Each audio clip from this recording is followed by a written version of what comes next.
Hello, thanks for stopping by again. I have a lot of equipment around here, transistorized equipment that calls for a 9-volt power source, and a lot of the test equipment that I take and make up, I take and design to take and run off of 9 volts.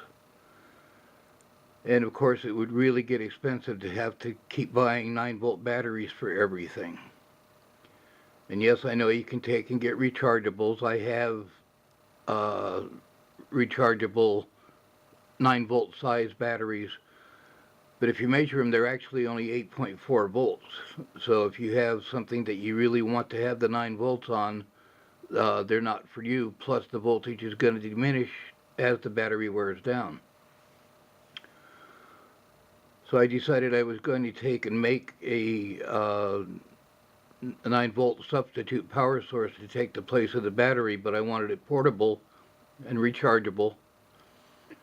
So I decided to use an 18650 battery as the power source. Now let's do my favorite thing. Let's take a look at our project in a modular situation. What we need is a charger for the battery, and we need a boost converter. So that would give us a diagram like this. Now for a charger, what I like to use is a TP4056 module. They're dirt cheap. I mean, they're 5 of them for $2. You want to be careful when you buy them, though. There's two different styles. There's one that's just a charger, and then there's one like these that are a charger with a protection module on it. You want to make sure that it has the protection module. That consists of a DW01 and an 8205 MOSFET. That'll protect the battery. It won't let it drop down below usually around 2.7 volts. And it will also protect it from overcharging. For a boost converter, I like to use the MT3608. I've had really good luck with them. They're rated at up to 2 amps.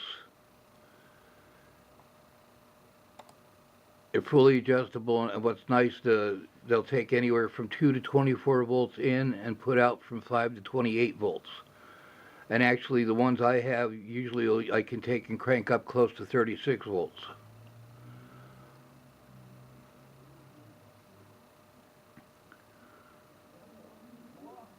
Now, of course, then we also need battery holder for the single cells. I use this one here. They're cheap, 5 for $1.55. And for the small projects, I like to use the small project cases like this. They're $4.56 for 5 pieces, and they work out really well. So our circuit is going to take and look like this. We're going to have the TP4056. The battery connects to the 2 inside terminals.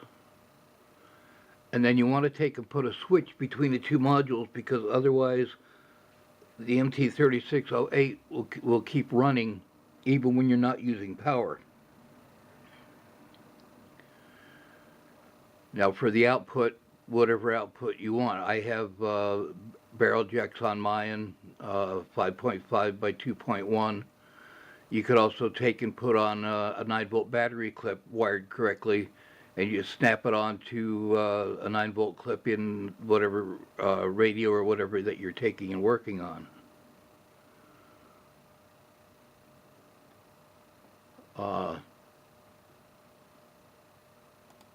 It all fits nicely inside the box. Here's a picture of it.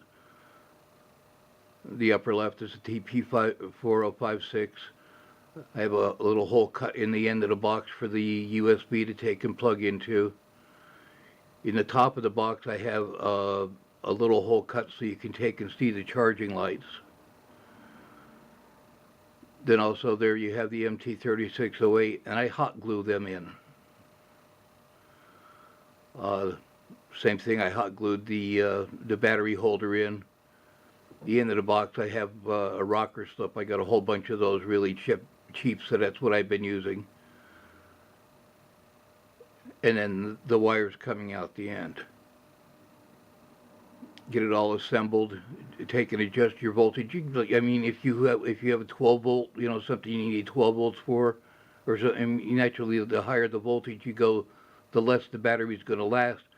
But still, if you use a good battery or whatever, it's going to far outlast any 9-volt battery you're going to take and be using.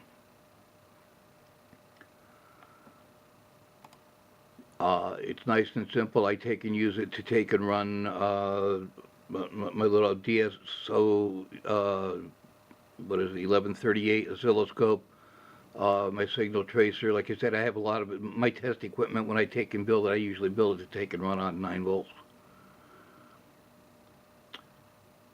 So I hope this gives you some idea of how easy it is to take and make up something that, quote, doesn't exist, unquote, or else that, I mean, you might be able to buy this commercially, but for a lot more than the few dollars it's going to take and cost you to make it. Thanks again for stopping by, and have a good day.